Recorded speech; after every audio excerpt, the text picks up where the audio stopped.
Now, from WYDC TV, this is Big Fox News at 10.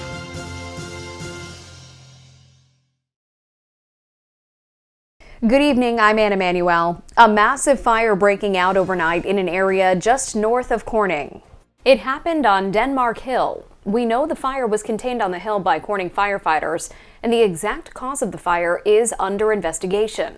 Tonight we are bringing you team coverage of the fire. Our Maggie Hall leads it off with witness accounts.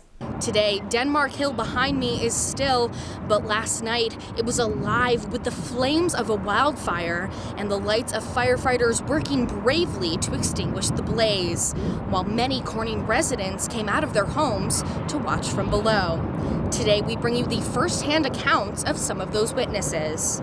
Honestly, I thought it was an orange moon popping up over the mountain. You know how sometimes the moon pops up out of the mountain or whatever, and I had to look 3 times, you know, and I was like, nope, that's not the moon, that's definitely a fire. And my heart just went to my stomach because I know how serious and how fast forest fires can actually spread, you know. The fire chief from Painted Post that was here told me that they were staging at the bottom of the hill trying to figure out how to get up there because they were not able to get the actual trucks up there, that they were going to have to take ATVs and side-by-sides up the hill because it's too steep and there's too many trees. And sitting here for about 30 minutes, 45 minutes or so, our wonderful firefighters, volunteers of our area were able to snuff it out for the most part. I'm sure there's hot coals up there that they're going to be babysitting, but when it comes to our firefighters in our area, they need to be recognized. Stay tuned for our team coverage on the wildfire. Up next is Josh Feldberg with a follow-up on the aftermath of the fire. Maggie Hall, Big Fox News, Corning. And with the fire extinguished, many are left asking what happened on Denmark Hill last night. Big Fox's Josh Feldberg spoke with the chief of the Corning Joint Fire District to find out more. Around 8:30 last night, the Corning Joint Fire District received multiple calls for a large woods fire on Denmark Hill in the area of the old WCBA FM radio tower. According to Mike Brenning, chief of the Corning Joint Fire District, fighting the flames was not the most difficult part of the night. Really, the only problems we had with extinguishment was it just took us a long time to get our ATVs deployed to the top of the hill and then down over the hill. Once we got to the actual incident, it took about 10 minutes to extinguish the fire, probably another hour to do the mop up and put a fire line around it so it wouldn't extend any further. While many in Corning were concerned watching the blaze, the fire wasn't as extreme as it first looked. Realistically, the fire was a small fire. By the time we extinguished it, it was approximately 100 by 100 foot, so roughly a half acre.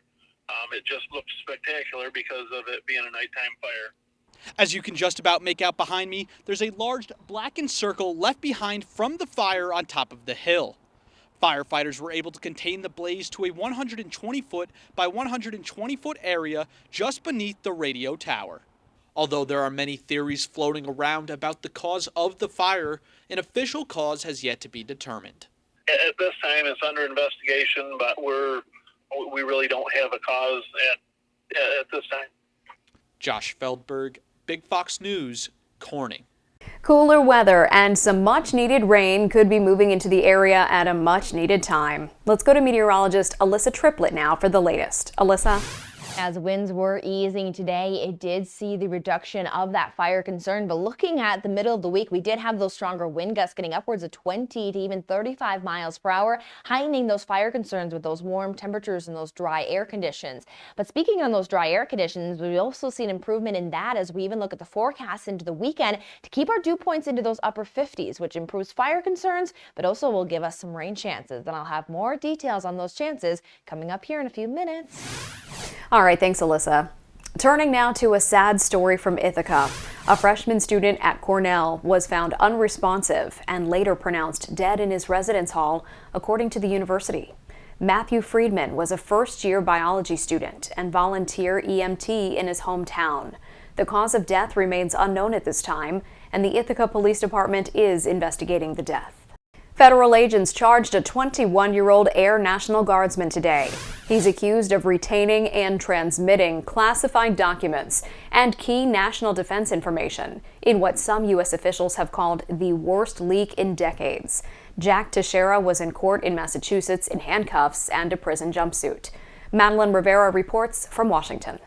One day after his arrest at his mother's home in Massachusetts, 21-year-old Jack Teixeira, an Air National Guardsman, heads to federal court Friday. He faces charges for allegedly leaking some of the military's most sensitive secrets online. I don't even know why the commander of the Air Wing would have access to this, much less as somebody that's providing technology support. Teixeira specialized in IT. He held the highest level security clearance before he was arrested. Defense Secretary Lloyd Austin is now directing his department to conduct an intelligence access review. This was a deliberate criminal act. The Washington Post spoke with members of the chat room where the documents were leaked. One of them says the suspect didn't appear to have an ideological motive. I don't think that there was a goal nor some sort of accomplishment that he was looking for in sharing these documents. At least one Republican, though, is defending the leaker.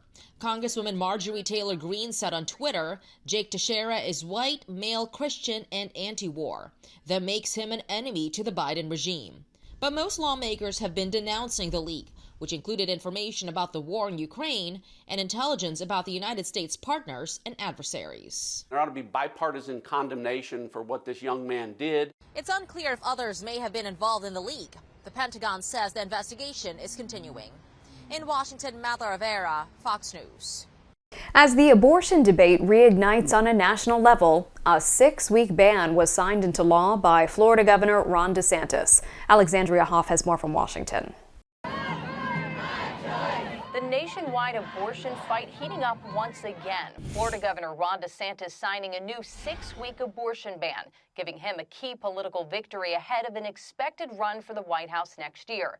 The bill carves out restrictions in cases of incest, rape, and when the mother's life is in danger. But opponents point out many women do not even know they're pregnant by week 6. To the women who are watching this, I apologize to you that we're even here today doing this. DNA comes into existence the moment of conception.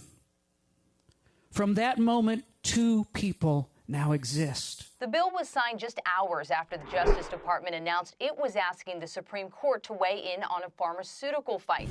They want the High Court to overturn a ruling putting restrictions on access to a widely used abortion drug, which a 3-judge panel says can no longer be dispensed by mail or taken after week 7 of a pregnancy. That decision was a modification of a different ruling by a federal judge in Texas that completely banned the pill, which was approved by the FDA more than 20 years ago. The White House now vowing to stay in the fight. We are going to continue to fight in the courts. We believe that the law is on our side and we will prevail. Adding to the confusion, a different federal judge in Washington state issued a decision maintaining full nationwide access to the drug, which he says remains in effect despite the ruling from the Texas judge. In Washington, Alexandria Hoff, Fox News. Your weekend forecast is straight ahead. Here's your local stock market update from Big Fox.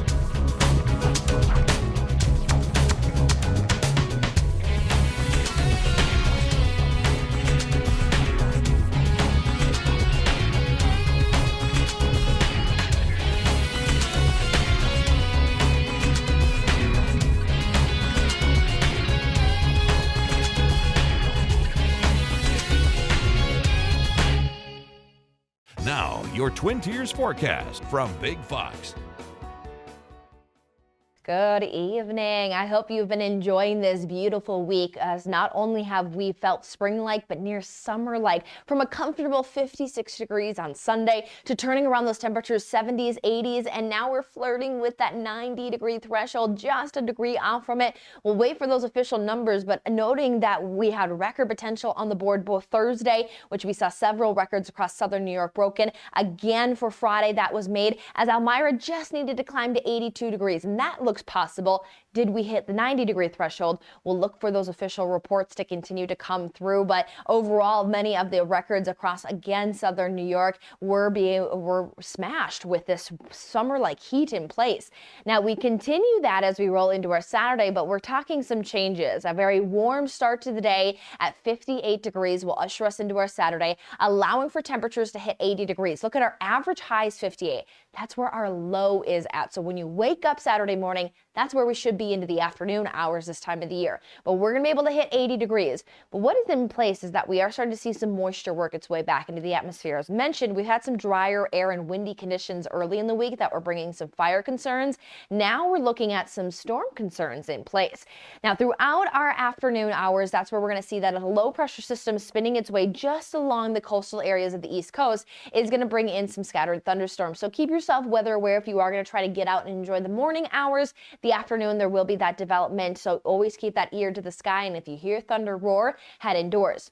Sunday will turn a bit quieter. Areas of sunshine, but also maybe some cloud cover and some light sprinkles could be possible before we will see a setup for a rainier Monday with some cooling temperatures as we'll say goodbye to this heat for at least a few days. So first, rolling into the forecast here Saturday, the day starts off pretty quiet, and then we start to build in some of those scattered showers as well as some rumbles of thunder. Severe threat remains very minimal, but at least bringing in some of those chances you'll want to keep yourself wary of. Into Sunday, we look pretty quiet. There's some passing cloud cover, areas of sunshine, and still going to talk about some warmer temperatures. No sweeping change just yet. So we're still with that southerly flow in place with that low pressure system. We still are looking at well above average temperatures, at least 70s, a few areas climbing into the 80s. It will be dependent on who keeps some sunshine or who has some thunderstorms into the afternoon where there could be some cooling potential. Into Sunday, a little pullback in the temperatures, but still noting that, again, looking at pretty quiet skies in place, some partly cloudy conditions, maybe a few stray showers, and at least hitting those upper 70s, which is still more than 15 degrees above average.